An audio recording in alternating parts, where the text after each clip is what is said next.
the people who wanted to make the blocks larger and expand the scalability of the network suggested that that Bitcoin is first and foremost supposed to be a peer-to-peer cash system. So it's supposed to be something you can go and buy coffee with, and it should support all the people in the world doing transactions.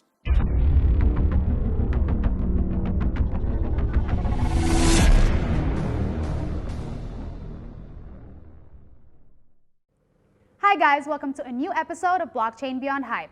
Today we're talking with Barton Johnston, CTO at Blockchain Zoo, about limitations and scaling solutions of blockchain technology. So we're here today with Barton, CTO and co-founder of Blockchain Zoo. So we're excited to have you here to discuss your thoughts on how the blockchain technology can go beyond scaling limitations. You have an amazing career progress. Could you give us a brief backstory on how you have educated yourself in coding for a new and niche technology like blockchain? So really my career progression has gone through a lot of twists and turns. I started off in high school mostly, teaching myself to write code. I had a little bit of help from my father, who was a software engineer. But beyond that, and him giving me a few pointers and original resources, I started learning I think Visual Basic when I was around 14, and I moved on to programming Flash games when I was maybe 15 through 17. I had an intense interest in things that are getting more and more technical. I ultimately wound up working through, first I worked for a media research lab for a while, and for example, I helped them design a piece of software that simulates watching, say, if an advertiser wants to study how somebody reacts to advertisements in a video content like a YouTube video, I built them a fake browser for people to come in and watch the videos on that puts the advertisements at certain places so they could run experiments on that. I worked from there through a few more interesting things. I went to work at a home security company where I did a little bit of work around their systems that actually communicate back and forth between the security systems in the houses and the coordinate all the information in case it needs to make reports to law enforcement, things like that. Probably the most interesting technical experience I had was working after that at a GPS tracking company, where I helped work on software that collects and monitors and draws inferences from all of the GPS data and other pieces of telemetrics that come from different devices attached to vehicles and other stationary equipment.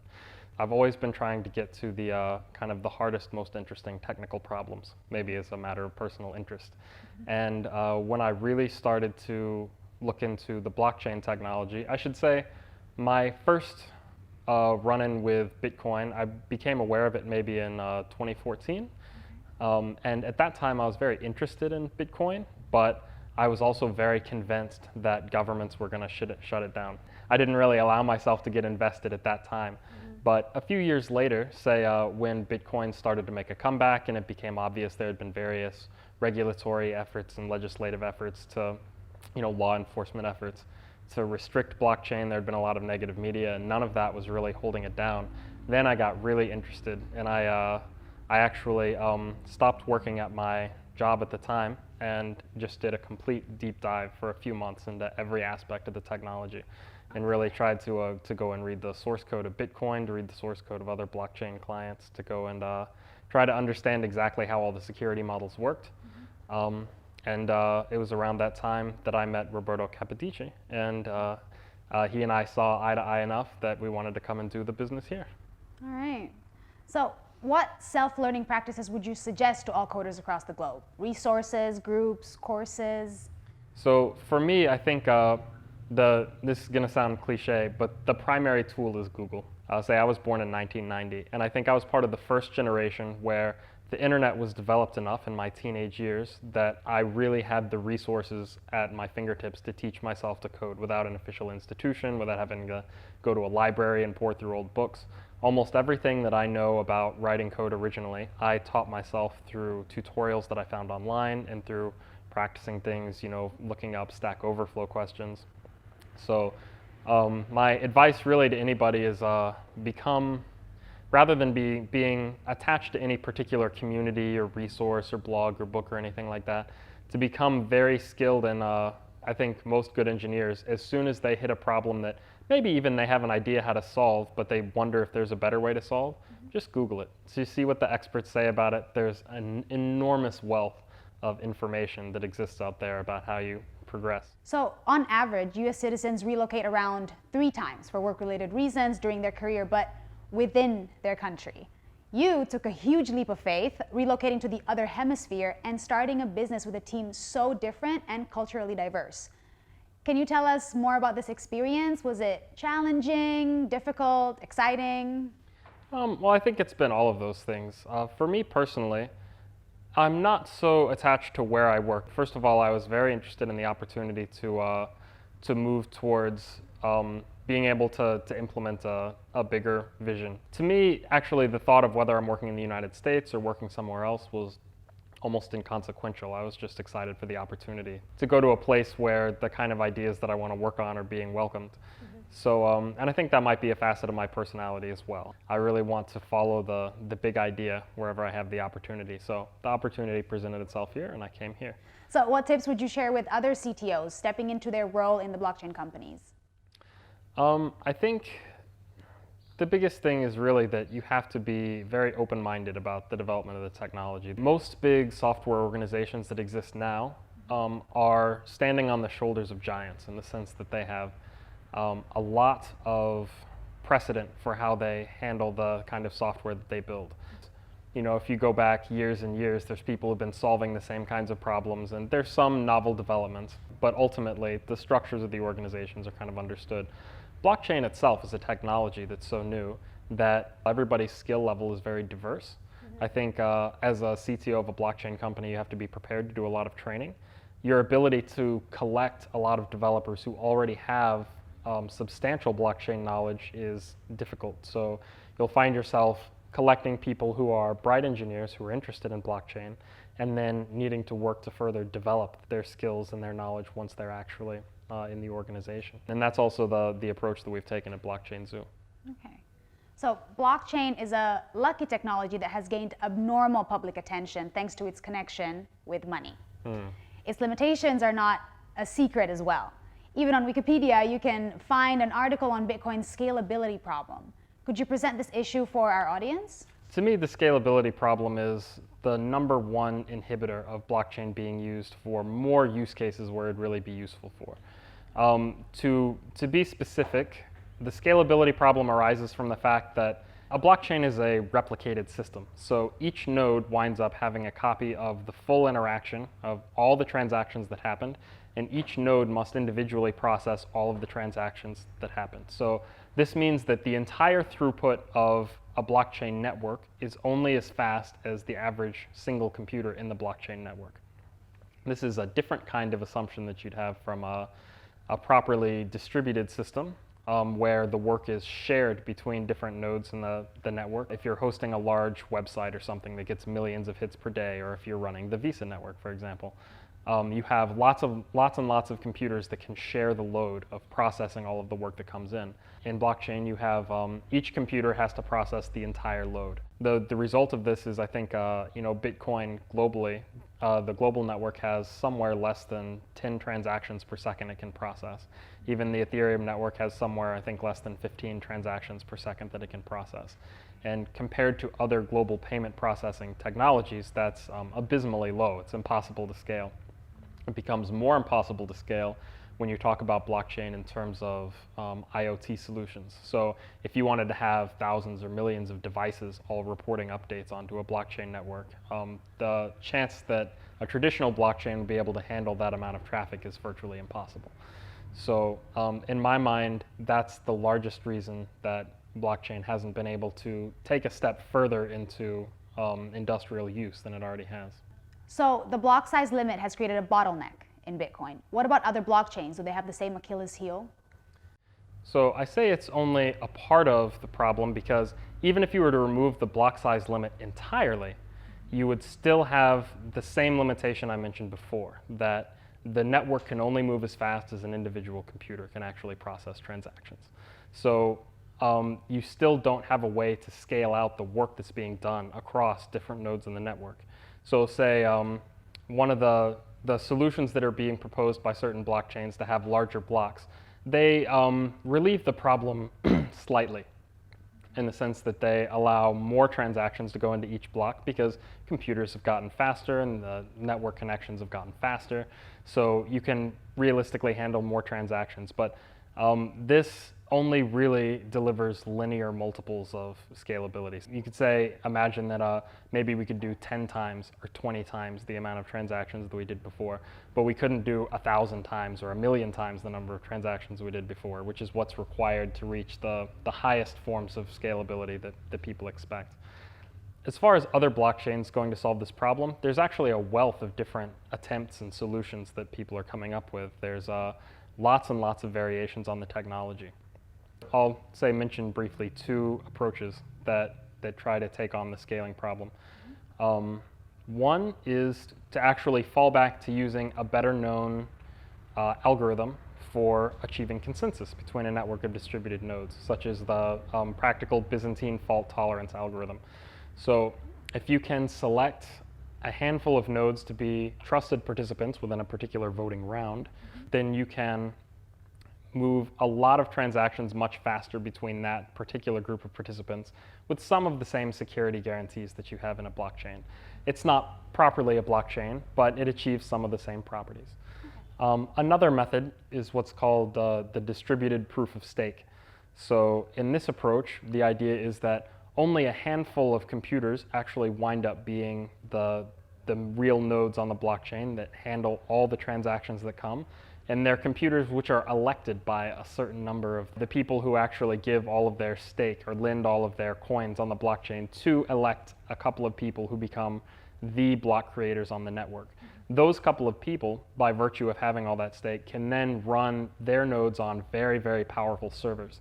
So those servers, because the only limitation is the power of the average computer processing all the transactions, if those handful of servers can process a very large transaction volume, then the network can handle a very large transaction volume. So there have been attempts to increase transaction processing limits of different blockchains. Those attempts cause various repercussions, though. How would you define hard fork and soft fork, and tell us if it's a good method of achieving the scale? First is about the limitations that are imposed on blockchains for the different kinds of scalability solutions that they're trying to introduce. For example, the distributed proof of stake that I described before, where you have a handful of elected nodes that wind up doing all of the heavy transaction processing, that limits the decentralization of the system. Where in, say, like a blockchain, maybe you have 1,000 proper copies that can each independently validate the state of the network, and that in a distributed proof of stake, you only really wind up with 10 that have a say.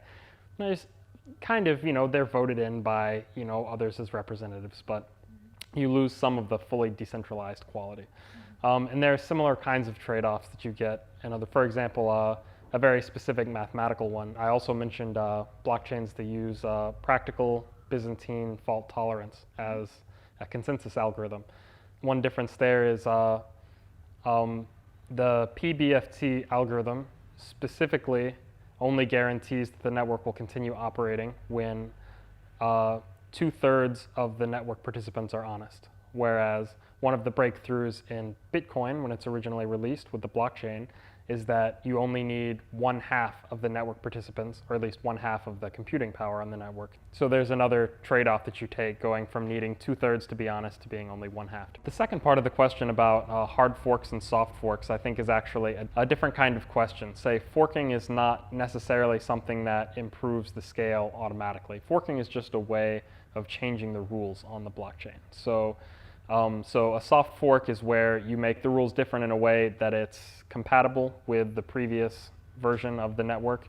A hard fork is where you make a change in rules that's incompatible with the previous network, both of which cause the previous version of the network and the new version of the network to split from each other. So forking is a tool that can be used to introduce some kind of new solution for scaling, but it doesn't really have anything to do with the scaling problem itself, per se. Okay. So Layer 2 systems are seen as a breaking point for solving scalability problems. Which protocols are considered in this group, and do they really solve the problem? I think probably the most important one is the Lightning Network for a Layer 2 solution. And that's this clever solution where, as long as, say, you have two people who open what they call a payment channel, and within the payment channel, they can send messages back and forth to each other offline from the blockchain. to guarantee that one or the other party has the power to close the payment channel at a given time at a certain state of their negotiation. And only when the payment channel is actually finished will the result be flattened onto the blockchain. In order for this to scale out to be useful for a lot of people, you need many payment channels pre-existing with a lot of liquidity in them. So you need lots of big accounts forming a network, which is why they call it the Lightning Network, who have a lot of, say, free Bitcoin, for example, floating in the payment channels that they can channel payments from one person to another person across the network. So it's a more complicated solution. It does, in a lot of ways, work as a faster solution, and it probably improves the scale itself. But I think, for me personally, I wonder why to focus on a layer 2 solution when I feel like there's still so much work that can be done in layer 1, when I feel like those problems can properly be addressed in the core technology. Say, for example, in a Lightning Network, all of the intermediate transactions are not recorded by anyone. You can prove the final result in the sense that eventually somebody closes the transaction in a final state that records all of the payments that have happened during that time. Unlike, say, Bitcoin or other blockchains, you don't preserve a full record of all the actions that parties have taken, only the end results of certain actions. And so I think it reflects a lack of transparency as well, which, depending on your motivations for using blockchain, is either positive or negative. So blockchain used for transactions is the most obvious and first use case, yet this technology cannot compete with Visa, which does around 1,700 transactions per second on average. In your opinion, should we be aiming for enhancing the blockchain up to that level, or are we misusing the technology? Okay, my opinion on this is very clear, which is we should be aiming on enhancing the blockchain to be able to perform at that level. This argument that say we're misusing the technology comes from one branch of the debate around the Bitcoin scaling problem kind of back in 2016, which is when it came to a head, where you had this war between the people who wanted to keep the blocks small and people who wanted to make the blocks larger or look for other ways to expand the network. And the people who wanted to make the blocks larger and expand the scalability of the network suggested that, that Bitcoin is first and foremost supposed to be a peer-to-peer cash system. So it's supposed to be something you can go and buy coffee with, and it should support all the people in the world doing transactions. Whereas the people who supported keeping the blocks small thought about Bitcoin as a store of value. So they thought about Bitcoin as something that it's okay if it's expensive to move and if it doesn't move very quickly. It can be used by large institutions like banks. It can be used by other kinds of big corporate entities or people with a lot of assets to preserve. So in that case, it doesn't particularly matter if we never quite manage to get it to scale further because it's serving its fundamental purpose. So there's a difference in philosophy there. Personally, I fall very much on the side that we should continue to look for ways to scale that kind of technology. I think its great promise is that it's not restricted to big institutions or very large investors, which are already controlled by the financial interests, say like large banks, governments, things like that already. Say, why do they need another network to secure what they want to do? Common people need a way to secure their transactions that really removes them from the kinds of restrictions that they can be subjected to, in many cases unfairly, by participating in that larger financial network. So I think we should really forge ahead with the technology and find a way, whatever way possible, to make it accessible and responsive to as many people as possible. Okay. So the beauty of blockchain communities is in that so many companies and separated units are working on resolving the current challenge of blockchain scalability, which is a major roadblock for mass adoption. Do you have any favorite geek forums where you get inspiration from, or you have enough of it in-house daily at work? And I can only speak for myself. I know a lot of people spend a lot of time on different forums, on different areas. I don't follow a lot of that very closely. We're working on our own custom technology inside Blockchain Zoo. We've worked on other custom solutions. And really, at the top level, we do a lot of brainstorming. We do a lot of our own thinking. And I think we try to find the balance between being aware of what other people are doing, but also not being so saturated in our knowledge of what other people are doing that it prevents us from having novel ideas about what to do. So my personal preference actually is to spend a lot of time thinking privately and to spend a lot of time discussing with a few of the other co-founders here. about exactly what can be developed. And really, I encourage other people to do the same. Say if you have a real interest for this, if you think a lot about game theory and puzzle solving and things like that, it's a very fun problem to pitch yourself against, how you can construct a system that gains more of these favorable properties without losing the security properties that already exist. So what is the evolutionary stage for blockchain? People are coming up with different approaches to solving the scalability challenge. Could you share the pros and cons you see for each one? Batching payments into one transaction, increasing block size, what Bitcoin Cash is representing, the Lightning Network, alternative to POW, consensus mechanism, on-chain, blockchain-agnostic solutions like Block's route. So one of them was about alternative algorithms to proof of work. I think this is a really key point to not just scalability, but actually the security of the technology in general. Proof of work, when it very first came around, was an extremely secure mechanism in the sense that the person with the most hashing power is the one who can control the network. And so to the extent that everybody was trying to raise their hashing power at the same time, there was a kind of a fair race to see who would become dominant in that competition. By now, there's an extreme wealth of hashing power that exists, but there are lots, hundreds, even thousands of smaller proof of work coins that people are cloning that are coming to exist. As soon as any one of those small coins with very little hashing power on its network starts to stick its head up in the market, starts to become worth something, there's a huge incentive for the people who've accumulated this hashing power to really target. They have the low orbit ion cannon that they can use to obliterate a small blockchain.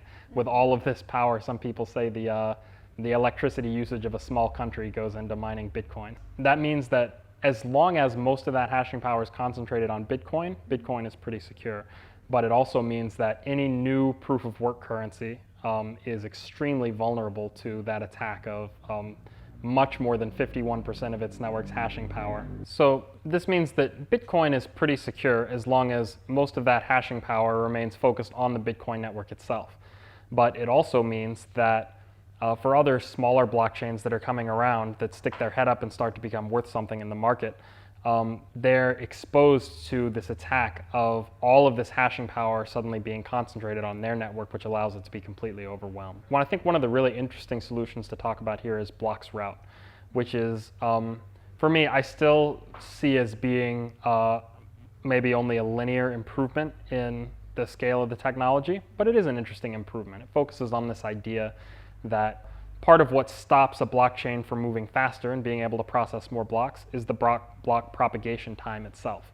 So say if I have a node here and I need to check the whole block and then send it to these nodes, and then they check the whole block and they send it to these nodes, and they check the block and they send it to those nodes, that process takes a lot of time. And if competing blocks appear during that same time period and start propagating through the network and they clash, then this causes a temporary fork, which then requires more work on the part of each node to actually decide which new block they're going to follow and then build on top of that or roll back. Block's route comes in and with their idea to build a centralized network for block distribution only. And they have a particular kind of encryption scheme to make sure that nobody can cheat exactly how the blocks are, so that nobody can give their block an advantage in the network.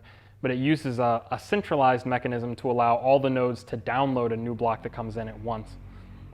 And that creates this it helps solve this forking problem. If all the nodes can download the newest block at once and agree on it, it minimizes the chance that you have two competing blocks at the same time, which can cause a fork and then cause rollbacks, and it minimizes the problem of block thrashing. Ultimately, that still does not solve the problem that each node can only process as many transactions as that computer can actually handle. So you still have a condition where every node in the network is processing every transaction. So it doesn't solve the ultimate problem, say, of how you get the network up to Visa level transactions. I think another one of the points that you made was about packaging multiple payments into a single transaction. In my view, that doesn't make a meaningful inroad on the problem because you really wind up with, say, each check that a blockchain node does on each payment still requires the same amount of work for the computer. So you may reduce the number of transactions in a technical sense, but instead of a list of 10 transactions, I now have a list of 5 transactions, and one of them is a transaction that contains a list of 5 items. The amount of work being done by the computer hasn't actually changed. So I think that limitation still exists. We do like to ask all of our guests, how do you envision blockchain changing the world? So this is a thing that's very close to my heart. I think the reason that I came all the way across the world to work here when I had this opportunity is because I believe blockchain is such a central part of changing the world, and I really do believe it's a keystone. If blockchain is the keystone, it's part of a broader arch which is decentralization, and the decentralization of all kinds of systems, of social media, of voting in public elections, all kinds of things that have been controlled in very central points that now we're going to start to see organically controlled by all the different participants, all the people who have some kind of stake in how their government is run, how science is conducted and the results are indicated, how their legal transactions are processed, how court filings are done. Really, I think there's a lot of dark corners in our system for the cockroaches to hide.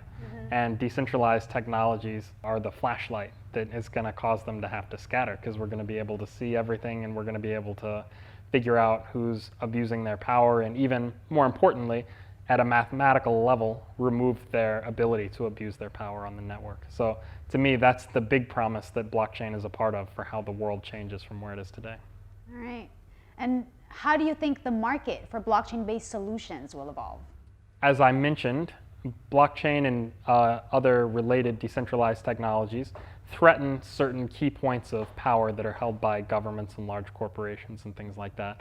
For the same reason, companies that want to apply blockchain, by doing so, are potentially threatening their own power that they may wield that way. So there's a potential conflict of interest. I do think that blockchain is going to be taken up more by the business world, but I think before that happens in full, there has to be a shift of ideology, a shift of belief system within the business world towards the way to do business in the future is to provide this transparency and user control, rather than the way to do business in the future is to keep the reins and try to keep as much control over our system as possible. I think that as we see that shift in thinking start to take over more businesses, we'll eventually see a ballooning of adoption of blockchain and related decentralized technologies. Well, this has been fascinating. Thank you again for talking with us about the way that blockchain technology is evolving. Thank you for watching, guys. We at Blockchain Zoo are excited to bring you our new guest on our next episode.